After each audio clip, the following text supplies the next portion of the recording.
Hey guys, welcome to another video. In this video, we will be going through an article that AFL posted 2 hours ago. So it would have been 7:30 in the morning my time, which is crazy that they're posting articles that early.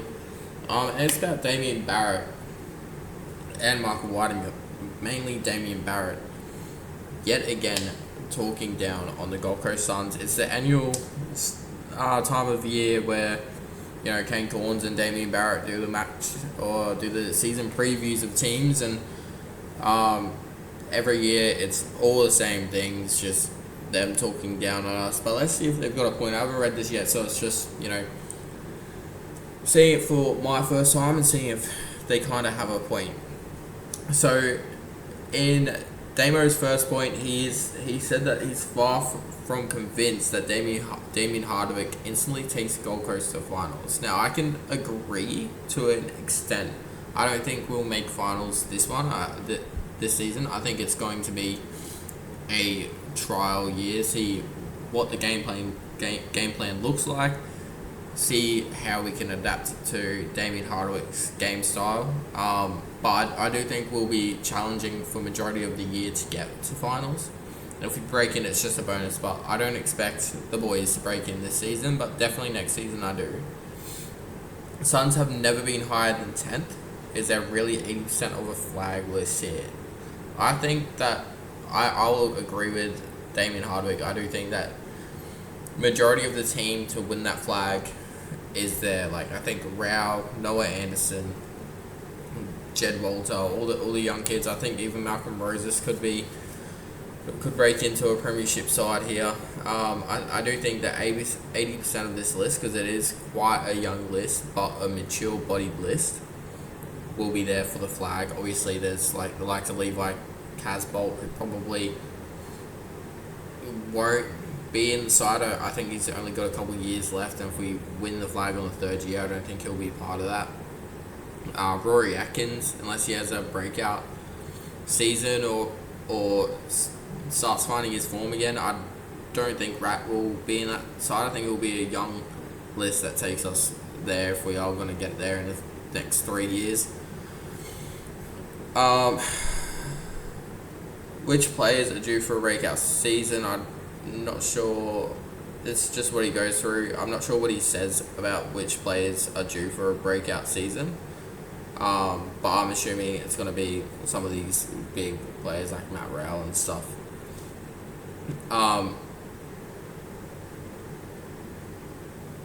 And then they just talk about the most overused phrases in preseason. So, look, I'll make a separate video reacting to what is actually said.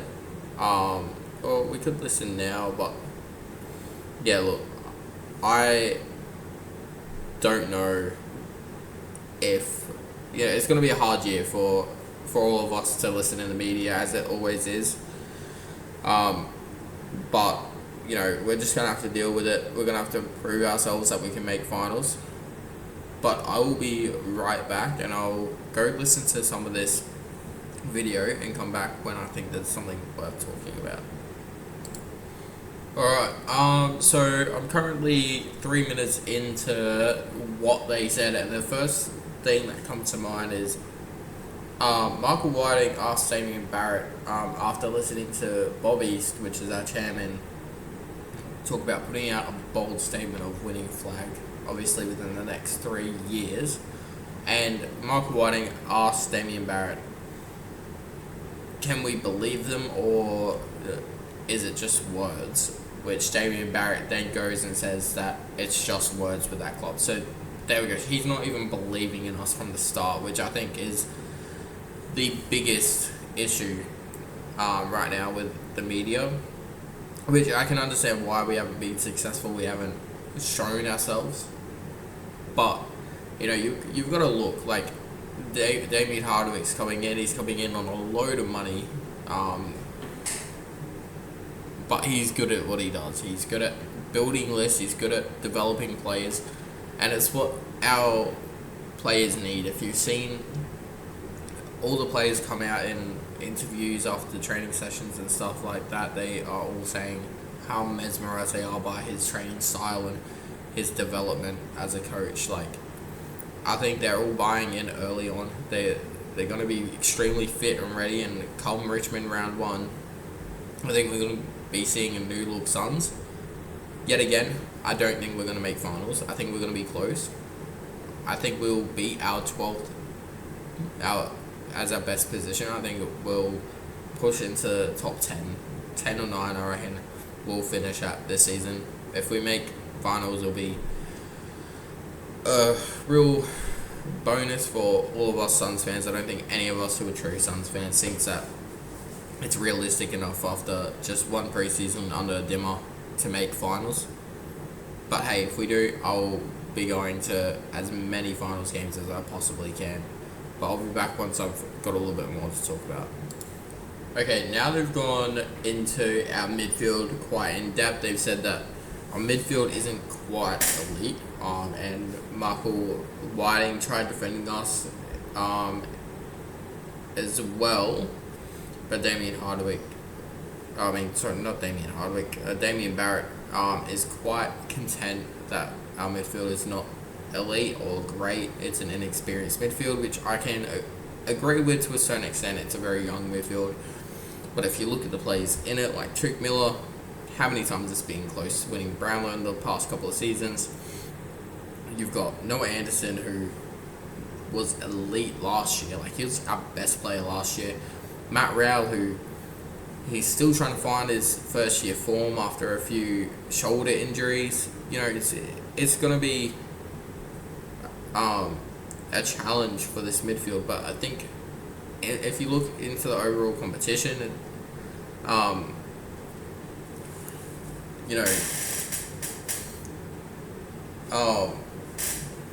I think we've got one of the best midfields in the league, and that's not being biased. I genuinely think we do.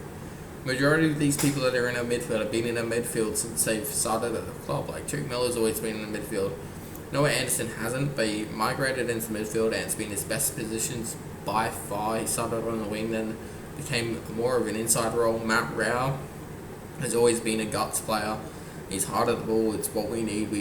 Every team, they said last year, every team needs a ball, which I don't understand why the media comes and criticizes Matt Rowell for not wanting to get the easy ball, not staying outside of the pack to get that handle, because he's extremely good with his disposal efficiency. But every team needs a ball. They praise Jordan DeGoey because he's a ball. He's a hard ball winner. Same with Maynard. Every team needs that ball.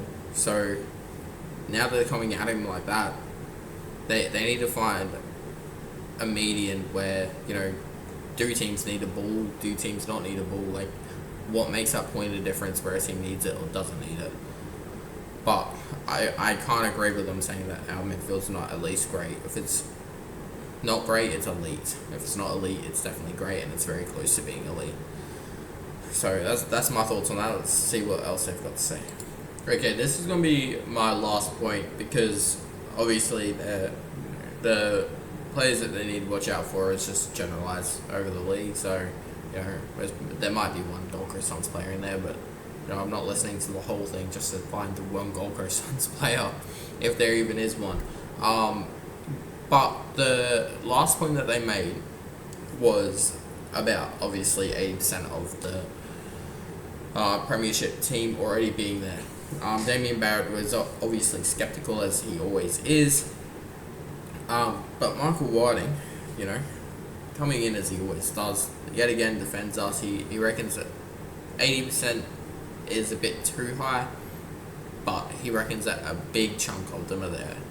He doesn't go into real specific numbers, but to actually have a media journalist backing the Suns and backing the vision is really good. The only thing that he said that might be a bit skeptical is the fact that what happens if we're 1 or 2, 1 or 3. So assuming we win against Richmond and we've got a couple of harder games after Richmond, what happens if we lose those next couple of games after we beat Richmond?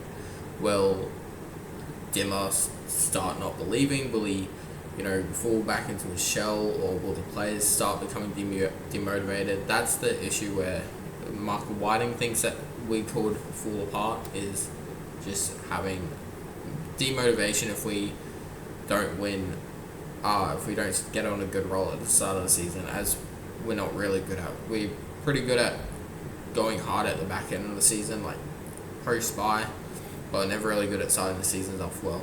Anyway, this has been a video. If you guys have enjoyed, make sure you guys like and subscribe for more. I'll be trying to get as many videos out as possible, so that you guys can come for the journey. Have a good one, guys, and peace.